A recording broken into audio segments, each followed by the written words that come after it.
Kitchen में खाना बनाने के बाद हमारे गैस चूल्हे की कुछ इस तरीके से कंडीशन हो जाती है। ये बहुत ही ज़्यादा चिपचिपा हो जाता है। रोज़ हम खाना बनाते हैं, तेल और मसाले की छींटे पड़ते हैं, तो कुछ हमारा चूल्हा इस तरीके से हो जाता है। तो इसको क्लीन करने का मैं आपको बहुत ही आसान तरीका बताने वाली हूँ। तो यहाँ पे आपको क्या करना है, इस तरीके से लेना है आधा कटा हुआ नींबू और इसमें थोड़ा सा कोलगेट मिला लेना है और इस तरीके से आपको ब्रश से रगड़ लेना है। जब ये झाग बनने लगे तो कुछ इस तरीके से पूरे चूल्हे में लगा लीजिए।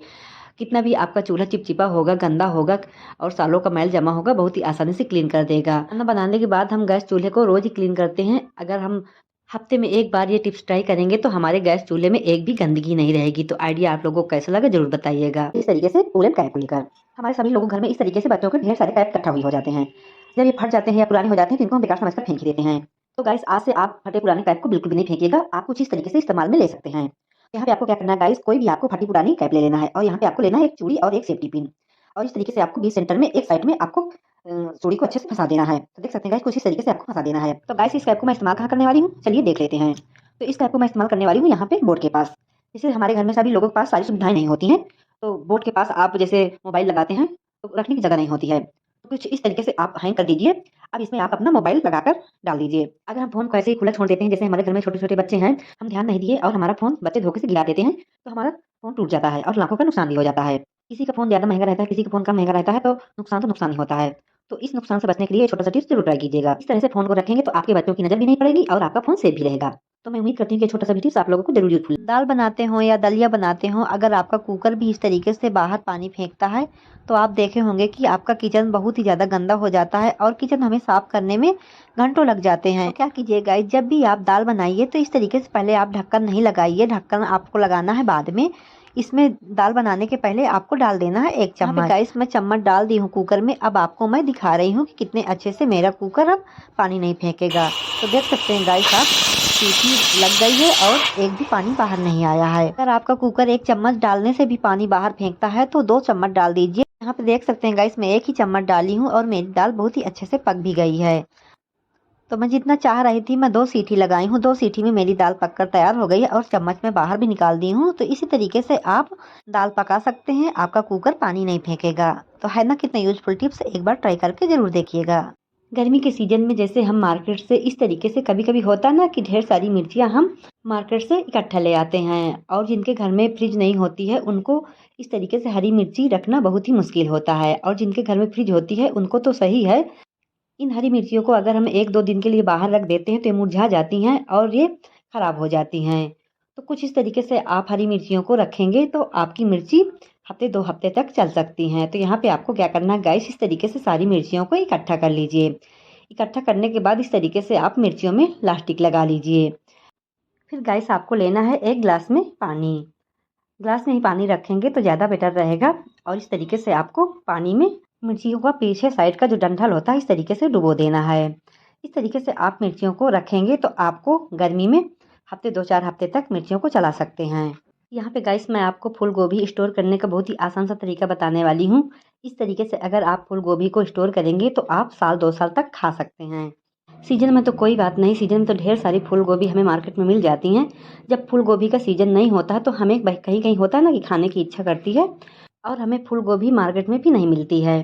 तो इस तरीके से आप स्टोर करेंगे तो बहुत दिनों तक खा सकते हैं। तो यहाँ पे क्या करना है गाइस, जब सस्ती हो तो मार्केट से फूल गोभी इस तरीके से ढेर सारी खरीद लाइए और इसको इस तरीके से छोटे छोटे पीसेस में कट कर लीजिए।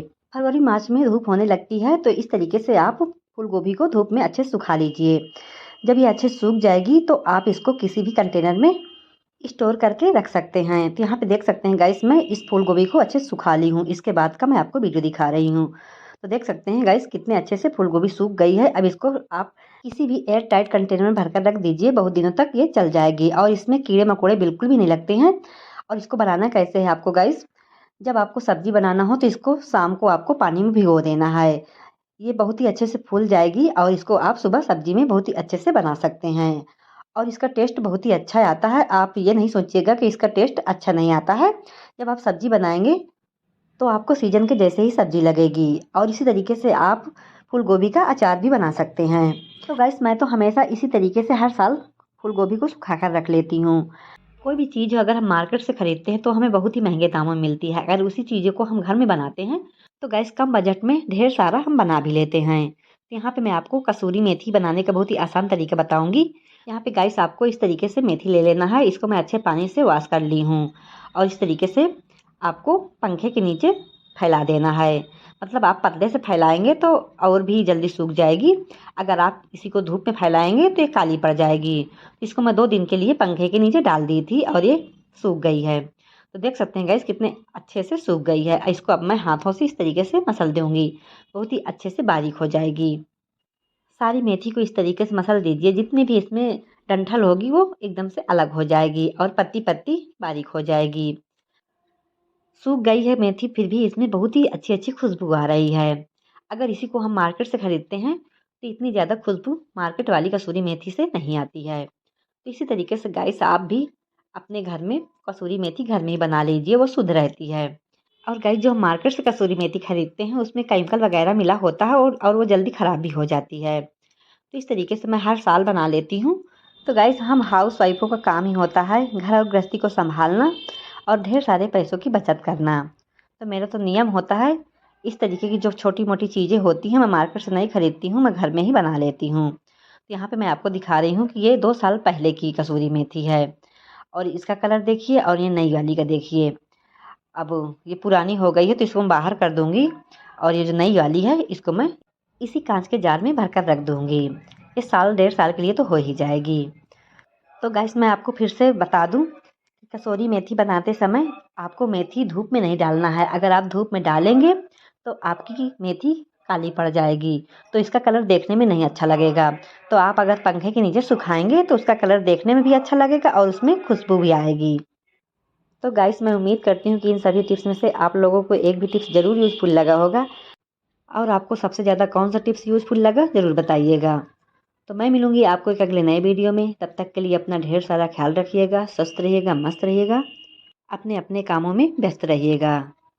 तो गाइस मैं मिलूंगी आपको एक अगले नए वीडियो में। तब तक के लिए बाय बाय।